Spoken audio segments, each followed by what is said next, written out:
Hello guys. यह है भारत का संविधान जो संविधान के जनक डॉक्टर भीमराव अंबेडकर जी द्वारा डॉक्टर राजेंद्र प्रसाद जी जो संविधान सभा के अध्यक्ष थे उनको समर्पित करते हुए, क्योंकि डॉक्टर भीमराव अंबेडकर मसौदा समिति के अध्यक्ष थे और उन्होंने अपने दायित्व और कर्तव्यों को इस हद तक पूरा किया कि उन्होंने अपने स्वास्थ्य और परिवार का भी ध्यान ना रखते हुए अपनी दूरदृष्टि सोच और कानून की ख्याति और विदेशों के कई संविधानों का अध्ययन करते हुए इस संविधान को इस तरीके से लिखा जिससे कि देश के हर व्यक्ति का विकास हो सके, समानता, समता, स्वतंत्रता, न्याय और बंधुता स्थापित की जा सके। सामाजिक परिस्थितियों और ऐतिहासिक घटनाओं को ध्यान में रखते हुए इसमें इस तरीके के प्रोविजन किए जिससे सामाजिक स्थितियां सुधर सकें, आर्थिक स्थितियां सुधर सकें, सामाजिक दस्तावेज के रूप में भारत के संविधान को जाना जाता है, समझा जाता है। यह राजनीतिक दस्तावेज कम, सामाजिक दस्तावेज अधिक है। अब हम देखेंगे इसकी उद्देशिका। भारत के संविधान की उद्देशिका को पढ़ते हैं और आप भी इसे पढ़ सकते हैं। इस तरीके से हम वीडियो बनाने का प्रयास कर रहे हैं। क्या प्रावधान भारत के संविधान की उद्देशिका में किए हैं, पढ़ने के बाद हम एक एक शब्द को समझने का प्रयास करेंगे। भारत के संविधान की उद्देशिका, जैसे कि इसे प्रस्तावना भी कहा जाता है, संपूर्ण संविधान का एक तरीके से इसमें वो प्रावधान बता दिए गए हैं जिन विशेषताओं के आधार पर भारत का संविधान विश्व के सभी देश के संविधानों में एक विशेष स्थान प्राप्त करता है। हम भारत के लोग भारत को एक संपूर्ण प्रभुत्व संपन्न समाजवादी धर्मनिरपेक्ष लोकतांत्रिक गणराज्य बनाने के लिए तथा उसके समस्त नागरिकों को सामाजिक, आर्थिक और राजनीतिक न्याय, विचार, अभिव्यक्ति, विश्वास, धर्म और उपासना की स्वतंत्रता, प्रतिष्ठा और अवसर की समता प्राप्त कराने के लिए तथा उन सब में व्यक्ति की गरिमा, राष्ट्र की एकता और अखंडता सुनिश्चित करने वाली बंधुता बढ़ाने के लिए दृढ़ संकल्प होकर अपनी इस संविधान सभा में आज तारीख 26 नवंबर 1949 ईस्वी मिति मार्गशीर्ष शुक्ला सप्तमी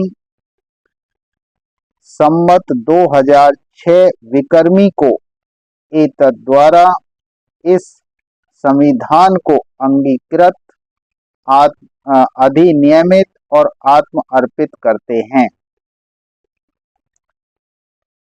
तो साथियों, इस उद्देशिका में अब तक एक संविधान संशोधन भी हो चुका है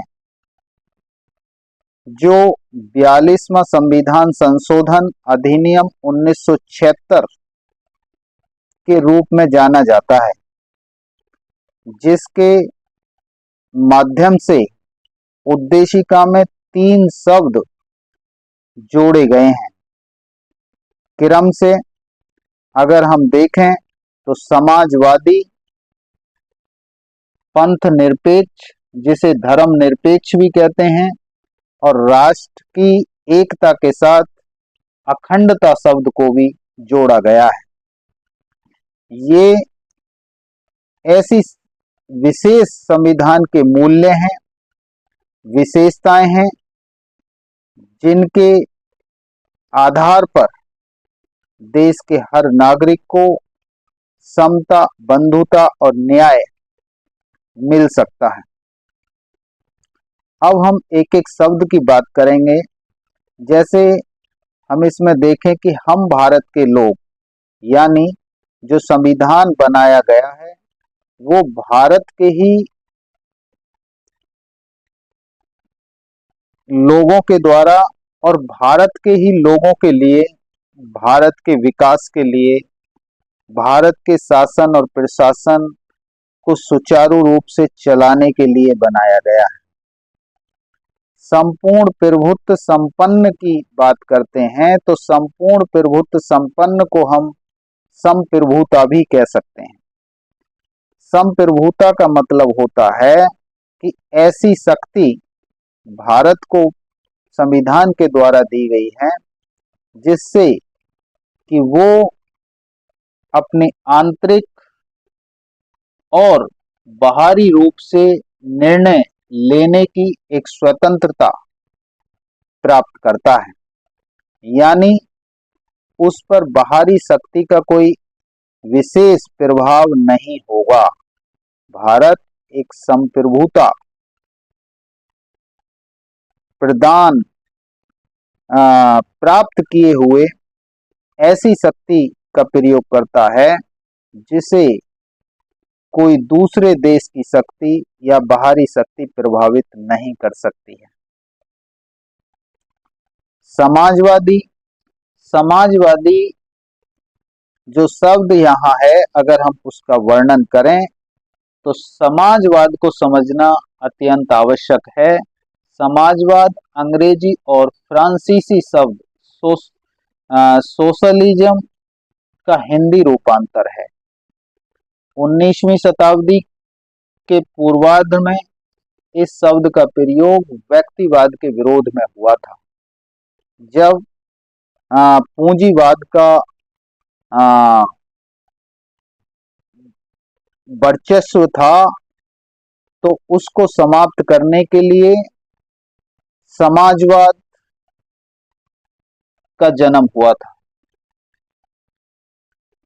उन विचारों के समर्थन में किया जाता है जिनका लक्ष्य समाज के आर्थिक और नैतिक आधार को बदलना था, जो जीवन में व्यक्तिगत नियंत्रण की जगह सामाजिक नियंत्रण स्थापित करने का काम करता है। तो समाजवाद एक आर्थिक सामाजिक दर्शन है। समाजवादी व्यवस्था में धन संपत्ति का स्वामित्व और वितरण समाज के नियंत्रण के अधीन रहते हुए आर्थिक, सामाजिक और वैचारिक प्रत्यय के तौर पर समाजवाद निजी संपत्ति पर आधारित अधिकारों का विरोध करना है। मोटे तौर पर अगर समाजवाद की परिभाषा को समझें तो समाजवाद एक राजनीतिक और आर्थिक व्यवस्था है जिसमें उत्पादन के साधनों और संपत्ति पर सार्वजनिक स्वामित्व होता है और सरकार का नियंत्रण रहता है। अब हम देखें कि इसमें लोकतांत्रिक गणराज्य की बात की है। जो हमारी सरकार होती है वो एक लोकतांत्रिक तरीके से चुनी जाती है, यानी लोकतंत्र का मतलब होता है जनता की शक्ति, यानी जनता की सरकार। जनता के द्वारा, जनता के लिए, जनता की सरकार, यानी जब हम अपना कोई प्रतिनिधि चुन करके संसद तक भेजते हैं तो वो शासन व्यवस्था को चलाते हैं। हम सीधे शब्दों में बात कर सकते हैं तो इसका मतलब है कि जनता के द्वारा चुने गए प्रतिनिधि ही सरकार में होते हैं और उनका नियंत्रण सभी ऐसे संसाधनों पर, संपत्ति पर होता है। यानी सरकार का नियंत्रण होना चाहिए, ये संविधान के अंदर व्यवस्था की गई है, जिससे कि देश के हर नागरिक को राजनीतिक और आर्थिक लाभ मिल सके। धर्मनिरपेक्ष की अगर हम बात करें तो धर्मनिरपेक्ष भारत का संविधान किसी भी धर्म को विशेष नहीं मानता है। यानी सरकार के लिए, राज्य के लिए सभी धर्म समान होंगे, सभी का महत्व बराबर होगा। इस तरीके की व्यवस्था भारत का संविधान करता है। आर्थिक और राजनीतिक न्याय, सामाजिक, आर्थिक और राजनीतिक न्याय, इसलिए क्योंकि सामाजिक परिस्थितियां संविधान लागू होने से पहले बहुत ही प्रतिकूल थीं। उन्हें अनुकूल करने के लिए, हर व्यक्ति के पक्ष में करने के लिए इस तरीके की व्यवस्था की गई कि उन देश के नागरिक को सामाजिक, आर्थिक और राजनीतिक न्याय निष्पक्ष तरीके से मिल सके, किसी भी बिना भेदभाव के, और देश के नागरिक को अपनी बात कहने का, प्रकाशित करने का, लिखने का एक स्वतंत्रता, यानी अभिव्यक्ति की स्वतंत्रता मिल सके, विश्वास और धर्म और उपासना की स्वतंत्रता मिल सके, अपनी प्रतिष्ठा को बनाए रखने के लिए एक क्षमता मूलक प्लेटफॉर्म यानी व्यवस्था मिल सके, राष्ट्र की एकता और अखंडता बनी रहे। इस तरीके की व्यवस्था भारत का संविधान करता है। बंधुता, बंधुता का मतलब है कि चाहे वो किसी भी प्रदेश का नागरिक हो, यानी प्रदेश का रहने वाला हो, अगर वो भारत का है तो उसे एक गहरी नागरिकता मिलती है कि वो भारतीय है। इसका मतलब है कि हम सब एक बंधुता के बंधन में बांधने का काम संविधान करता है। हम उस बंधुता से एक दूसरे की मदद करते हुए आगे बढ़ सकते हैं। और अगर, मेरा मानना यह है कि अगर संविधान के सभी मूल्यों और व्यवस्था और प्रोविजंस को जमीनी स्तर पर सही तरीके से, ईमानदारी से लागू कर दिया जाए तो शायद भारत देश की स्थिति विश्व में सबसे अच्छी स्थिति दिखाई देगी, ये मेरा पूर्ण विश्वास है। इसी सोच से डॉक्टर भीमराव अंबेडकर जी ने भारत के संविधान को दूरदृष्टिता के साथ तैयार किया था। आप सभी ने इस वीडियो को देखा, सुना। मुझे उम्मीद है कि ये जानकारी आपको अच्छी लगी होगी। अगर ये जानकारी अच्छी लगी है तो साझा करें और हमारे चैनल को सब्सक्राइब करना ना भूलें। बेल आइकॉन को जरूर दबाएं, जिससे कि आने वाली वीडियो का नोटिफिकेशन आपको मिल सके। साथियों, स्वस्थ रहें, संविधान को पढ़ते रहें, सुरक्षित रहें। आगे हम और महत्वपूर्ण वीडियो संविधान पर लेकर के आने वाले हैं। बने रहें। धन्यवाद।